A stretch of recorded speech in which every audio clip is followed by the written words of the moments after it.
The power went out at exactly 2:17 a.m. Across half the city, computer screens turned black at the same moment. Inside a luxury penthouse overlooking the dark waters of Victoria Island, a man slammed his fist against a glass table as alarms began ringing from every device around him. "Why are the servers down?" he shouted, his voice cracking with panic. No one answered. Phones buzzed endlessly. Screens flashed with warnings.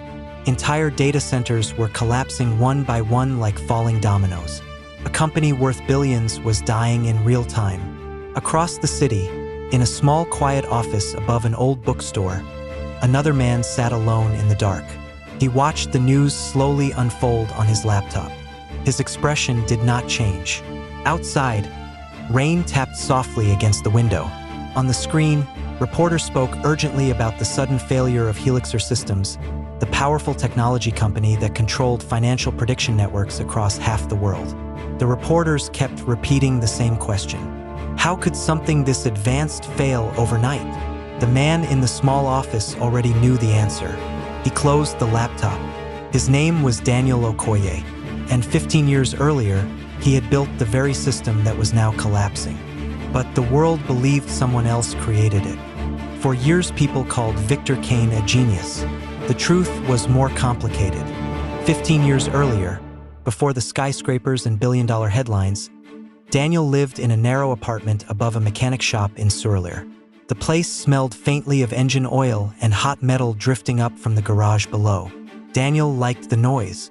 It reminded him of his childhood in ABA, where his father repaired radios and broken televisions for neighbors.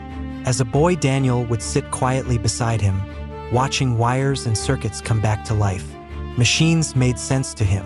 People were harder to understand. Even in university, he rarely spoke in class. But when professors examined his projects, they realized he was building things far beyond what most students attempted.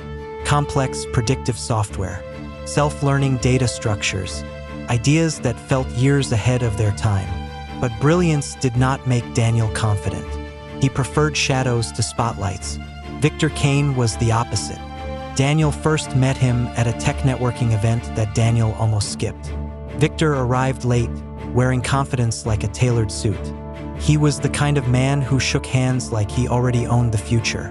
When Victor heard Daniel explain his experimental algorithm, his eyes lit up immediately. "You know what this is?" Victor said quietly. Daniel shrugged. Victor leaned closer. "This is the kind of technology that builds empires." At first, Daniel thought Victor was exaggerating.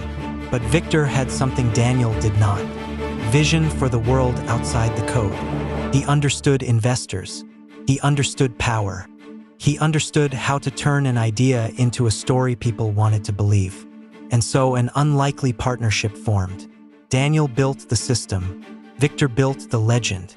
Their early years were chaotic and exhausting. Long nights surrounded by cables, servers humming loudly in cramped workspaces, cheap takeaway food stacked beside laptops. The system they were building could analyze massive global financial data streams and predict economic behavior patterns faster than anything existing. Daniel designed its architecture carefully, layer by layer. But he also built something deeper inside the code, something no one else noticed, even Victor. Daniel called it the Guardian Protocol. At the time, it was not meant as revenge. It was protection, because Daniel understood something Victor did not. When money becomes involved, loyalty becomes fragile. Around this time, Daniel met Isabella. She worked at a design studio across the street from a small cafe where Daniel often spent late evenings working on his laptop. One rainy afternoon, she asked if she could share his table. Daniel was awkward at first, but Isabella was patient. She laughed easily, spoke warmly, and somehow made Daniel feel less invisible. When Daniel explained the project he was building, she listened carefully. Not with doubt, with curiosity. "You believe it will change everything?" she asked. Daniel nodded. She smiled. "Then I believe you." Those early years were the happiest Daniel could remember. They married in a small ceremony surrounded by a few friends. No luxury, no attention, just hope. But hope is fragile when success begins arriving unevenly. As Helixer Systems slowly grew, Victor became its public face.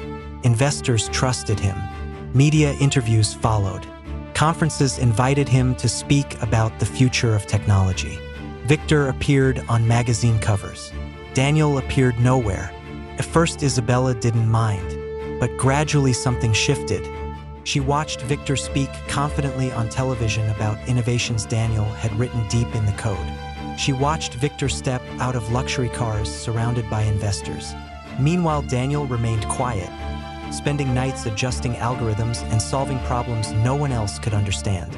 From the outside, it looked like Victor was the creator, and Daniel was simply an employee. One evening, Isabella asked a question Daniel did not expect.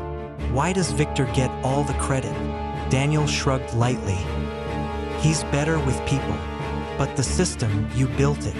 Daniel smiled faintly. That part doesn't matter. But to Isabella, it slowly began to matter. The difference between visible success and invisible effort became impossible to ignore. Victor began visiting their home more often, sometimes for meetings, sometimes for celebrations after funding deals. He brought expensive wine, spoke about expansion plans, told exciting stories about powerful investors in Dubai and London. Daniel listened quietly. Isabella watched closely. Victor had an energy that filled every room. Daniel had silence. Months turned into years. Helixer became enormous, and something inside Isabella began changing. The turning point came during a major celebration party after Helixer crossed a $10 billion valuation. The event took place at a rooftop overlooking the entire Lego skyline. Music echoed through the night air. Investors toasted Victor's vision. Cameras followed him everywhere. Daniel stood near the edge of the balcony watching city lights flicker in the distance. He noticed Isabella standing beside Victor across the room. They were laughing together. For a moment, Victor placed his hand lightly on her shoulder. Daniel looked away.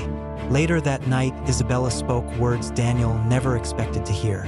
I think we want different lives. Daniel stared at her. What do you mean? She hesitated before answering. You're brilliant, but you hide from the world. Her voice was not cruel, just tired. I want a life that moves forward. Daniel understood what she meant even before she finished speaking. Within months, Isabella left. Soon after, photos of her and Victor appeared online attending events together.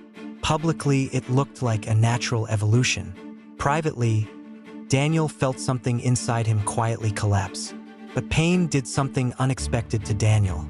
It made him observant, because once he stepped away from Helixer, he began noticing patterns that previously seemed invisible. Victor had never truly understood the technology. He understood its influence, but not its foundation.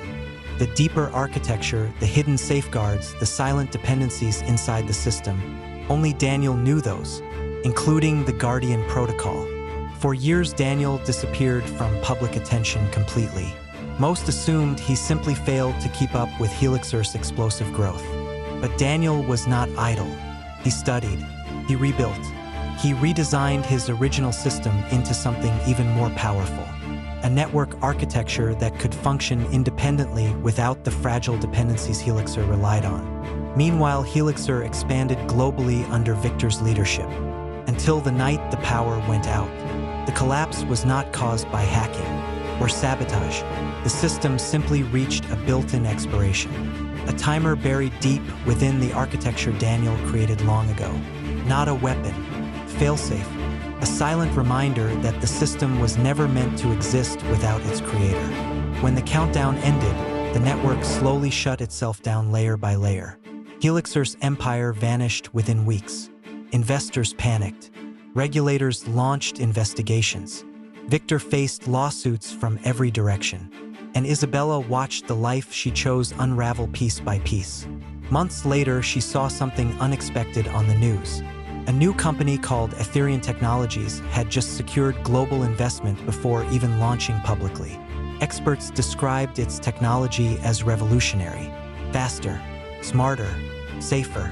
The CEO appeared on stage during the announcement. Simple suit, calm voice, no dramatic gestures, just quiet certainty. Daniel Okoye, Isabella stared at the television for a long time. Only then did she fully understand something she had misunderstood for years. Power does not always speak loudly. Sometimes it waits patiently. The real twist, however, was something almost no one knew. Daniel never designed the Guardian Protocol for revenge. He created it long before betrayal, because deep down he always feared the possibility that people might forget who truly understood the system they depended on. In the end, the collapse of Helixer did not destroy Victor alone. It revealed the difference between those who build foundations and those who stand on them. Years later, when Daniel was asked during an interview if he regretted what happened, he thought for a moment before answering. "No," he said quietly. Then he added something else. Visibility is not the same as value. The lesson was simple but powerful. Fame can create illusions. Quiet effort often builds the real future. And sometimes the person everyone ignores is the one holding the deepest understanding of how everything truly works. Because the most dangerous mistake in life is confusing the face of success with the mind that created it.